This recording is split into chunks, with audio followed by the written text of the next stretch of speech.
परम सत्कारयोग गुरु सवारी सत संगत जी, पातशाह जी की महान बख्शिश किरपालता नाल असां सारियां ने संगत रूप विच बैठ के हुण तक धन गुरु अर्जुन साहब पिता महाराज की पवित्र रसना तो बख्शिश हुई। श्री सुखमनी साहब जी की पवित्र बाणी की 5वीं अष्टपदी दे दूसरे पदे तक की उचारण अते विचार की सांझ आपस विच कल तक दे दीवान की हाजरी विच कीती सी। आओ सतगुरु किरपा करन, बख्शिश करन, रहमत करन, किरपालता करन। 5वीं अष्टपदी दा तीसरे पदे दी उचारण ते विचार दी सांझ सतगुरां दी महान बख्शिश किरपालता नाल सांझी करिए। इस तो पहला कि सतगुरु दे पवित्र बचनां नूं पढ़िया ते सुनिया जाए, मैं हथ जोड़ के आप जी दे चरणों में बेनती करदा, सारी संगत शरदा प्यार सहित अपने अपने पावन पवित्र शीश सतगुरु गुरु ग्रंथ साहब पातशाह दे पवित्र चरणों में प्यार सत्कार नाल झुका के आखो वाहेगुरु जी का खालसा वाहेगुरु जी की फतेह। हाँ जी। अनेक पात माया के हेत इस पवित्र अष्टपदी दे पते अंदर धन गुरु अर्जुन साहब पिता महाराज अविनाशी ते नाशवान विच की फर्क है,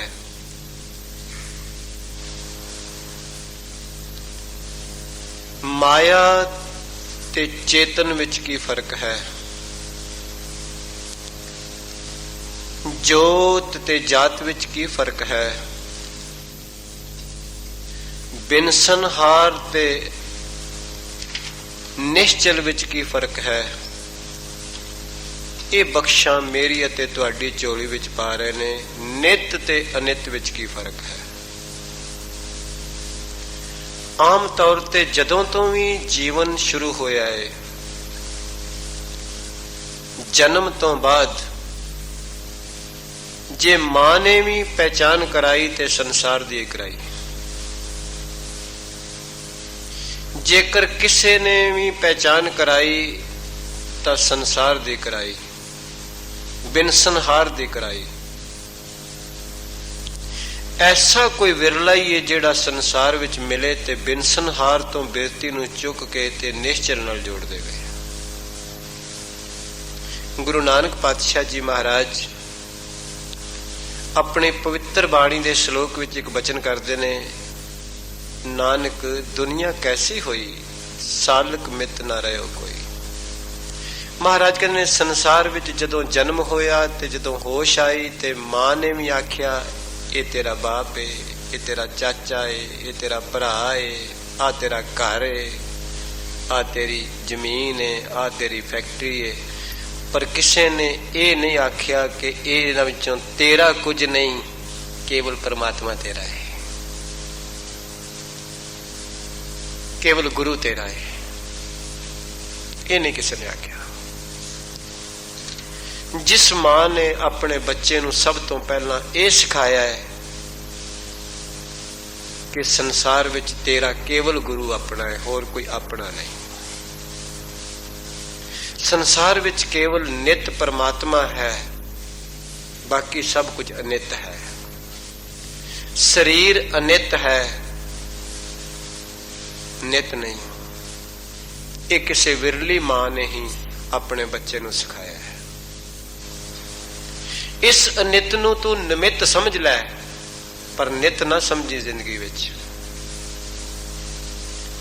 मैं बेनती करदा सतगुरु जी इस पौड़ी अंदर, इस अष्टपदी अंदर, इस पदे विच ये गल मैनू ते तुहानू स्पष्ट करा देणगे कि नित की है ते अनित की है ते निमित की है। ਬੰਦੇ ਨੂੰ ਸੰਸਾਰ ਵਿੱਚ ਰਹਿੰਦਿਆਂ ਇਹ ਨਹੀਂ ਸਮਝ ਆਈ, ਇਹ ਨਿਮਿਤ ਨੂੰ ਹੀ ਨਿਤ ਸਮਝ ਬੈਠਾ ਹੈ। ਸਰੀਰ ਨਿਮਿਤ ਹੈ, ਸਦਾ ਨਹੀਂ ਰਹਿ ਸਕਦਾ, ਹੈ ਅਨਿਤ, ਨਿਤ ਨਹੀਂ ਹੈ। ਜੇ ਨਿਤ ਰਹਿਣ ਵਾਲਾ ਹੁੰਦਾ ਬਦਲਦਾ ਹੀ ਕਿਉਂ? ਜਿਹੜੀ ਚੀਜ਼ ਬਦਲ ਰਹੀ ਹੈ ਉਹ ਸਦਾ ਨਹੀਂ ਰਹਿ ਸਕਦੀ, ਯਾਦ ਰੱਖ ਲੈਣਾ। ਸਤਿਗੁਰੂ ਕਹਿਣਗੇ ਇਸ ਸਾਰੇ ਪਦੇ ਵਿੱਚ ਆ ਤੁਹਾਡੇ ਸਾਹਮਣੇ ਸਾਡਾ ਬਚਪਨ ਸੀ, ਬਚਪਨ ਬਦਲ ਗਿਆ, ਜਵਾਨੀ ਆ ਗਈ, ਜਵਾਨੀ ਬਦਲ ਰਹੀ ਹੈ, ਦਿਨ ਪਰ ਦਿਨ ਬੁਢੇਪਾ ਆ ਰਿਹਾ ਹੈ। ਯਾਦ ਰੱਖਣਾ ਜੋ ਵੀ ਚੀਜ਼ ਬਦਲਣ ਵਿੱਚ ਹੈ ਉਹ ਨਿਤ ਨਹੀਂ ਹੈ। ਤਾਂ ਸਤਿਗੁਰੂ ਸਪਸ਼ਟ ਕਰਦੇ ਨੇ ਜੋ ਉਪਜਿਓ ਬਿਨਸ ਹੈ, ਜਿਹੜਾ ਪੈਦਾ ਹੋਇਆ ਹੈ ਉਹ ਜ਼ਰੂਰ ਖਤਮ ਹੋਏਗਾ, ਜਿਹੜਾ ਜੰਮਿਆ ਉਹ ਜਾਏਗਾ ਵੀ। ਸਰੀਰ ਜੰਮਿਆ ਤੇ ਜਾਏਗਾ, ਆਤਮਾ ਅੱਜ ਤੱਕ ਜੰਮੀ ਨਹੀਂ, ਇਸ ਵਾਸਤੇ ਜਾਏਗੀ ਵੀ।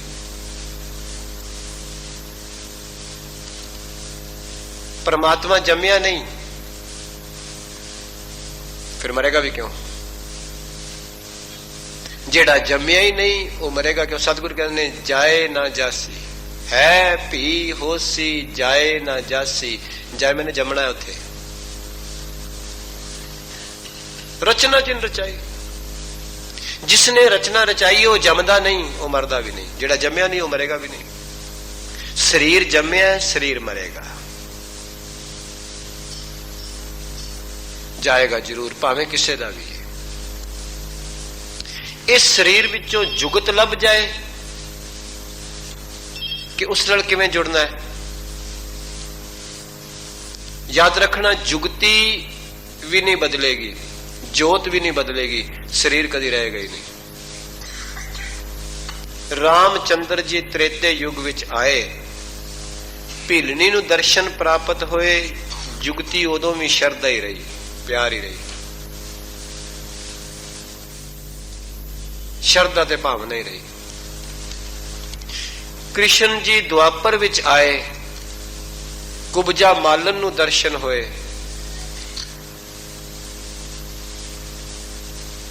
उदों भी जुगती शरधा ते प्यार ही रही। ना रामचंद्र जी का शरीर रहा, ना कृष्ण जी का शरीर रहा। युग बदल गया, समा बदल गया। मैं बेनती कर देना, गुरु नानक पातशाह शरीर लैके संसार ते आए, प्रगट होए। लालो नूं घर बैठिया जाके गुरु साहब ने दर्शन दिते ने, जुगती उदों भी शरधा ते प्यार रही है, पर गुरु नानक पातशाह का शरीर भी नहीं रहा। क्यों? क्योंकि शरीर अनित है, नित नहीं। अज सतगुरु इस पदे विच खोलणगे, ताई ते गुरु दसम पातशाह ने शब्द दे लड़ ला दिता सिख नूं कि शब्द नित है, शब्द गुरु नित है। अज गुरु नानक साहब जी का शरीर चला गया, पर माफ करना जो उन्होंने उपदेश दिता है बाणी चो किधर टुर गया, वो तो ज्यों का त्यों ही है। वो ना बुढ़ा है, ना बच्चा है, ना जवान है, एक रस है, नहीं बदलिया। तो गुरु दसम पातशाह ने एक वचन कहे अपनी पवित्र बाणी में, महाराज कहने साच कहो सुन लो सब जिन प्रेम कियो तिन ही प्रभ पायो। अज भी कोई सिख शरदा नाल गुरु ग्रंथ साहब ते शरदा ते प्यार रखे, गुरु साहब का ज्ञान उहदे तो दूर नहीं, पर शरीर नहीं रहेगा। गुरु की बाणी नित नवी है, शब्द नित नवा है, उपदेश नित नवा है, पुराना नहीं होएगा, शरीर नहीं रह सकता। इस वास्ते गुरु नानक घर की फिलासफी शब्द गुरु तो शुरू हुई है। जिसने भी शब्द नूं गुरु मन के सुरत नूं चेला बना लिया है, इहदे च कोई शक नहीं। अज सतगुरु कहणगे कुदरती तुहाडी असीस नाल दास दे ऐस फेरी दा अज तुहाडे नाल गुरु दी कृपा नाल आखिरी दीवान है, ਤੇ ਮਹਾਰਾਜ ਕੁਝ ਐਸੇ ਬਚਨ ਹੀ ਇਸ ਪਦੇ ਵਿੱਚ ਕਰ ਰਹੇ ਨੇ। ਬਖਸ਼ਿਸ਼ ਵੀ ਕੁਝ ਐਸੀ ਗੁਰੂ ਅਰਜਨ ਸਾਹਿਬ ਜੀ ਦੀ ਇਸ ਪਦੇ ਵਿੱਚ ਆਏਗੀ। ਤਾਂ ਗੁਰੂ ਸਾਹਿਬ ਕਹਿ ਰਹੇ ਨੇ, ਬਖਸ਼ਿਸ਼ ਕਰ ਰਹੇ ਨੇ, ਇਹਦੇ 'ਚ ਕੋਈ ਸ਼ੱਕ ਨਹੀਂ। ਉਸ ਸਰੀਰ ਦੇ ਪਾਸੇ ਹੋਣ ਤੇ, ਸਰੀਰ ਦੇ ਵਿਛੜਨ ਤੇ ਅੰਦਰੋਂ ਵੈਰਾਗ ਬਣਦਾ ਹੈ। ਪਰ ਸਤਿਗੁਰੂ ਕਹਿ ਰਹੇ ਨੇ, ਬਖਸ਼ਿਸ਼ ਕਰ ਰਹੇ ਨੇ ਕਿ ਤੂੰ ਜੁੜਨਾ ਤੇ ਸ਼ਬਦ ਨਾਲ ਹੈ ਨਾ, ਜੁੜਨਾ ਤੇ ਉਪਦੇਸ਼ ਨਾਲ ਹੈ ਨਾ। ਤਾਂ ਗੁਰੂ ਸਾਹਿਬ ਕਿਸ ਤਰ੍ਹਾਂ ਕਹਿ ਰਹੇ ਨੇ, ਮਹਾਰਾਜ ਕਿਸ ਤਰ੍ਹਾਂ ਦੀ ਬਖਸ਼ਿਸ਼ ਕਰ ਰਹੇ ਨੇ, ਕਿਰਪਾਲਤਾ ਕਰ ਰਹੇ ਨੇ। ਸਤਿਗੁਰ ਕਹਿੰਦੇ ਨੇ, ਅਨੇਕ ਭਾਂਤ ਮਾਇਆ ਕੇ ਹੇਤ। ਅਨੇਕ ਮੈਨੇ ਬਹੁਤ। ਭਾਂਤ ਦਾ ਮਤਲਬ ਹੈ, ਹਿੰਦੀ ਦਾ ਸ਼ਬਦ ਹੈ ਭਾਂਤੀ, ਕਾਈਂਡਸ। ਸਤਿਗੁਰੂ ਕਹਿੰਦੇ ਨੇ, ਮਾਇਆ ਦਾ ਹਿੱਤ, ਮਾਇਆ ਦਾ ਮੋਹ ਬੜੇ ਪ੍ਰਕਾਰ ਨਾਲ ਹੈ, ਤਿੰਨ ਤਰ੍ਹਾਂ ਨਾਲ। ਰਜ ਗੁਣ, ਤਮ ਗੁਣ, ਸਤ ਗੁਣ ਕਹੀਐ, ਇਹ ਤੇਰੀ ਸਭ ਮਾਇਆ। ਰੰਗੀ ਰੰਗੀ ਭਾਂਤੀ ਕਰ ਕਰ ਜਿਨਸੀ, ਮਾਇਆ ਜਿਨ ਉਪਾਈ। ਜੋ ਵੀ ਤੁਹਾਨੂੰ ਸੰਸਾਰ ਤੇ ਨਜ਼ਰ ਆ ਰਿਹਾ ਹੈ, ਜਿਹੜਾ ਦ੍ਰਿਸ਼ ਬਣ ਗਿਆ ਉਹ ਮਾਇਆ ਹੈ। ਯਾਦ ਰੱਖਣਾ, ਜੋ ਦਿਸਣ ਵਿੱਚ ਆ ਰਿਹਾ ਉਹ ਮਾਇਆ ਹੈ। ਮੈਂ ਰਾਤ ਕਿਸੇ ਦੇ ਘਰ ਦੀਵਾਨ ਵਿੱਚ ਬੇਨਤੀ ਕੀਤੀ ਸੀ। ਕਿਸੇ ਨੇ ਪੁੱਛਿਆ ਸੀ ਜੀ ਕਿ ਪਰਮਾਤਮਾ ਦਿਸਦਾ ਨਹੀਂ, ਤੇ ਮੈਂ ਉਹਨਾਂ ਨੂੰ ਬੇਨਤੀ ਕੀਤੀ ਸੀ, ਮੇਰਾ ਪਰਮਾਤਮਾ ਹੀ ਨਹੀਂ ਦਿਸਦਾ, ਕਈ ਹੋਰ ਚੀਜ਼ਾਂ ਮੈਨੂੰ ਜਿਹੜੀਆਂ ਨਹੀਂ ਦਿਸਦੀਆਂ, ਅਨੁਭਵ ਹੁੰਦੀਆਂ ਨੇ। ਮੈਂ ਤੁਹਾਡੇ ਸਾਹਮਣੇ ਵੀ ਬੇਨਤੀ ਕਰ ਰਿਹਾ, ਕਿਉਂਕਿ ਮੈਨੂੰ ਐਸਾ ਲੱਗਦਾ ਹੈ ਇਹ ਸੰਗਤਾਂ ਰਾਤ ਵਾਲੇ ਦੀਵਾਨ 'ਚ ਨਹੀਂ ਸਨ। ਤੁਸੀਂ ਕਹਿੰਦੇ ਹੋ ਕਿਸੇ ਨੂੰ ਮੈਨੂੰ ਬੜੀ ਭੁੱਖ ਲੱਗੀ ਏ, ਤੇ ਜੇਕਰ ਰੋਟੀ ਦੇਣ ਵਾਲਾ ਤੁਹਾਨੂੰ ਪੁੱਛ ਲਵੇ, ਪਹਿਲਾਂ ਮੈਨੂੰ ਆਪਣੀ ਭੁੱਖ ਵਿਖਾ, ਕਾਲੇ ਰੰਗ ਦੀ ਏ ਕਿ ਪੀਲੀ ਏ ਕਿ ਲਾਲ ਏ ਕਿ 2 ਇੰਚ ਦੀ ਏ ਕਿ 10 ਇੰਚ ਦੀ ਏ ਕਿ ਕਿੰਨੀ ਭਾਰੀ ਏ, ਤਾਂ ਮੈਂ ਰੋਟੀ ਦੇਵਾਂਗਾ। ਫਿਰ ਮੈਂ ਪੁੱਛਣਾ ਚਾਹੁੰਦਾ ਕਿ ਤੁਸੀਂ ਆਪਣੀ ਭੁੱਖ ਕਿਸੇ ਨੂੰ ਵਿਖਾ ਸਕਦੇ ਹੋ? ਕੋਈ ਵਿਖਾ ਸਕਦਾ ਆਪਣੀ ਭੁੱਖ ਵੀ ਆ ਵੇਖ ਮੇਰੀ ਭੁੱਖ ਹਰੇ ਰੰਗ ਦੀ ਏ, ਲਾਲ ਰੰਗ ਦੀ ਏ, ਚਿੱਟੇ ਰੰਗ ਦੀ ਏ, ਕਾਲੇ ਰੰਗ ਦੀ ਏ, 2 ਇੰਚ ਦੀ ਏ, 10 ਫੁੱਟ ਦੀ ਏ, 2 ਕਿਲੋਮੀਟਰ ਦੀ ਏ, 5 ਗ੍ਰਾਮ ਦੀ ਏ, 50 ਗ੍ਰਾਮ ਦੀ ਏ? ਕੋਈ ਵਿਖਾ ਸਕਦਾ ਹੈ? ਮਾਫ ਕਰਨਾ, ਕੋਈ ਮਰੀਜ਼ ਡਾਕਟਰ ਕੋਲ ਜਾ ਕੇ ਕਹੇ, ਡਾਕਟਰ ਸਾਹਿਬ ਮੈਨੂੰ ਪੀੜ ਹੋ ਰਹੀ ਏ, ਤੇ ਪਹਿਲਾਂ ਡਾਕਟਰ ਕਹੇ ਮੈਨੂੰ ਵਿਖਾ ਤੇਰੀ ਪੀੜ ਕੀ ਹੋ ਜਾਈ ਏ, ਫਿਰ ਮੈਂ ਦਵਾਈ ਦਿਆਂਗਾ।